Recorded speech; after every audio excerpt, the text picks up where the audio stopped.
Hey, what's going on, everybody? I'm Noah from PhoneDog.com, and thank you to everyone who submitted questions for our little How to Be a Tech Reviewer project that we're doing with the help of the folks at YouTube.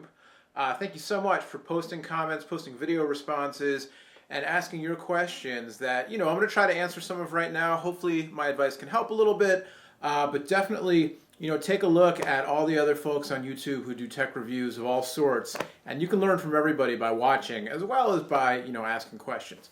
So anyway, let's get on to it. There were a bunch of questions. We're going to do two videos. This one is going to cover actual video production. How do you actually do the reviews, or how do I do the reviews anyway? The other video is going to cover more of the kind of behind the scenes business stuff. How do you make a job out of this? How do you get products to send you, or companies to send you products rather? All that kind of thing. That'll be a separate video. I don't have time to actually read off everybody's questions and answer them, but maybe we'll do a little scrolling credit with the names of some of the folks who asked questions. But instead, let's just get right to it. So first up, video production. One of the questions I was asked the most was, do I need an HD camera? Do I need high def? Do I need an SD camera? What kind of camera to use, etc., etc. I have shot video and made video reviews on YouTube using a computer webcam, using a cell phone camcorder, using an inexpensive pocket camcorder. Back in the day it was the Flip. Now there's a Flip and Kodak and a few others. Using an SD camcorder, using an HD camcorder.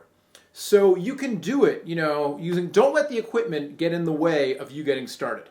Whatever you've got on hand, use that. A long time ago, when I first was getting into video, I ran out and bought a really fancy camera and a fancy computer that I couldn't really afford, and I had credit card debt, and it was terrible, and I didn't need the equipment. Don't do that. Use whatever you can get your hands on. Another question about shooting and cameras and that kind of stuff had to do with keeping the camera steady. Tripod. The tripod I'm shooting this on now cost me $15 because camcorders are so small and so lightweight. You don't necessarily need a big, heavy, super expensive tripod. I like this one because it's small, it's lightweight, so when I go to shows, it fits in my bag very easily, because when you walk around the show, for 8 hours a day, all day, carrying your bag on your shoulder, that weight really adds up. And another question I got asked a bunch about, what do you do for lighting? You can do it-yourself lighting really cheaply. You can use a work light or, a very inexpensive light you can get at the hardware store, that kind of thing. And if you Google, lighting for videos, you'll find all kinds of guides online on how to do inexpensive do-it-yourself lighting kits. So my tips on editing, I'll try to keep it real simple.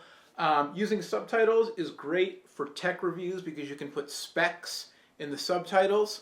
You can see in all my videos, I use those white strips on the bottom with the subtitles in them for specs, pricing information.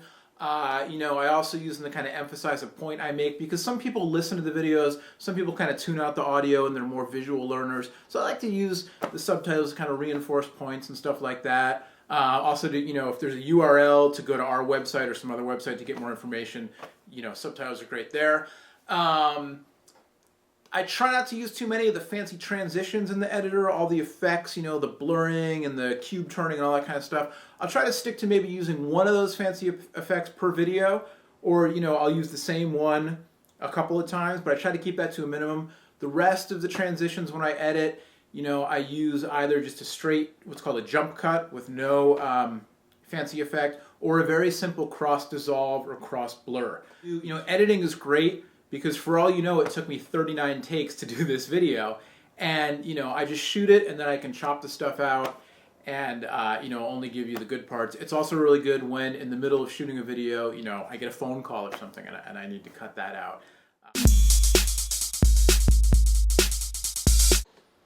What kinds of things is it important to show when you're reviewing something? It's important to show the things that the device is meant to do and that people are going to do with it. With a cell phone, because cell phones now do so many different things, I try to focus, and the rest of the Phone Dog crew tries to focus on the important things that people are really using the phone for. If it's a messaging phone, talk about messaging, show the keyboard, talk about how it is to type on it. I always try to show what it's like to type on a phone, because so many people use their phones for messaging now. I always try to show the web browser on a phone, because so many people use their phones for web browsing now.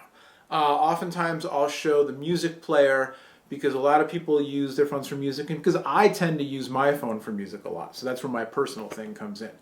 So really you just want to try to focus on both, what people use that device for, and then if there are any features of this particular device that are either new or really being hyped up.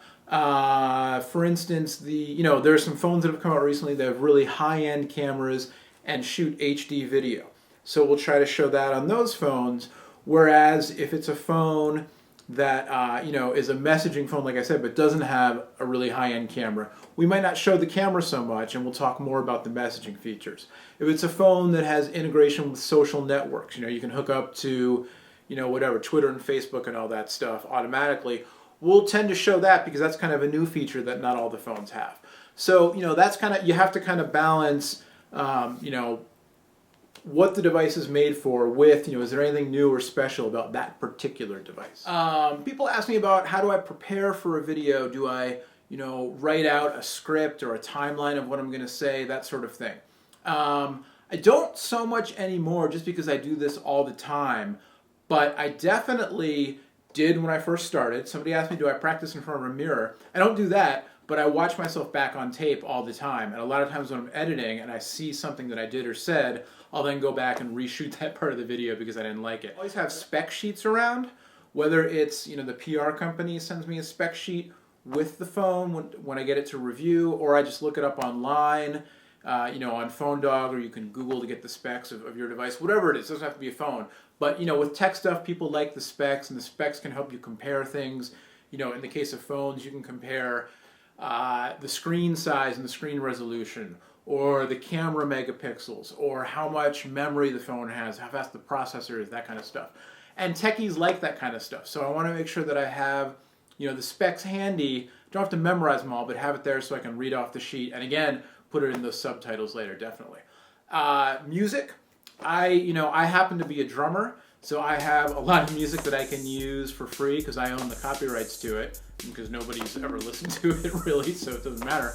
And music's great, when you're doing these videos, it's great to kind of, it doesn't have to be wacky or crazy, but just to kind of liven it up a little bit with music sort of at the beginning and the end. We use it, and sometimes in the middle, underneath titles, that kind of thing. Oh, don't forget that video is a visual medium. When you're shooting your video, if you're shooting a video of a gadget, get all the other junk out of the way, the other stuff on your desk, your coffee cup, your toy truck in the background, your little brother wandering through the set. Get that stuff out of the way and just focus. It makes a world of difference. It makes you look so much more professional, makes the video a lot easier to watch. And so even though for most of the videos that we do, people really just want to see the devices most of the time, try to mix it up a little bit, try to vary the backgrounds. I often shoot, in my office with either the computer screens behind me or, on the kind of studio table I have set up with the backdrop. But sometimes we'll mix it up. We'll shoot stuff outside. We've shot stuff, on the roof of the office because it's kind of fun. Obviously, we go to shows, and those are great because the visuals at the shows are always really fun to have in the background, and people like to see. That's kind of, inside the industry. But mix it up. Shoot some stuff outside. Shoot some stuff if you can, like at a cafe or something like that. Just different places. I did a video recently showing off the built-in navigation system on a phone, and so I shot some of that stuff in the car. Obviously not while I was driving, but I was able to kind of show how you would use the device out in the real world. So that's kind of fun. And my destination was an ice cream shop or frozen yogurt shop because I like that. A question I got asked by a few people in a few different ways was do I have to be wacky to make a tech review? Do I have to make jokes and have a sense of humor? Can I be very serious? Can I be very formal? My best advice is be yourself, but then try to edit yourself a little bit to appeal to your audience. Whoever you are, if you're very serious and very formal, do that. If you're wacky, do that. If you think you do better with a partner and you want to have, back and forth of you guys working together, do that. You have to be true to yourself. People can see it on camera. People can see it when I try to be who I'm not, and they can tell right away that I'm kind of faking it and it doesn't really work. So do that, but make sure you give your audience what they seem to want. Which another question I got asked several times, what's the ideal length for a video review? I would say when you're first starting out, try to keep it under 7 minutes. And as you find your style and you find what your audience likes or doesn't like and that kind of thing, you'll get feedback from them. Again, I was trying to keep everything under 5 minutes, or under 1 minute at first, and then under 5 minutes, and then under 10 minutes, and then, with the feedback, certain videos, in-depth, smartphones, more than one, 2 or 3 videos, 10 minutes each. Phones that aren't smartphones, or at a trade show where it's a quick hands-on demo, try to keep those as short as possible. Let's talk a little bit about different styles of editing and different things you can do, to kind of have your own style. One question I got was, how do you know to do an unboxing or a review or a comparison review, which we call dogfights, or, how do you know to do it by yourself or do it with a partner or that kind of thing? Just try things and see what works. See what you like doing, see what your audience likes.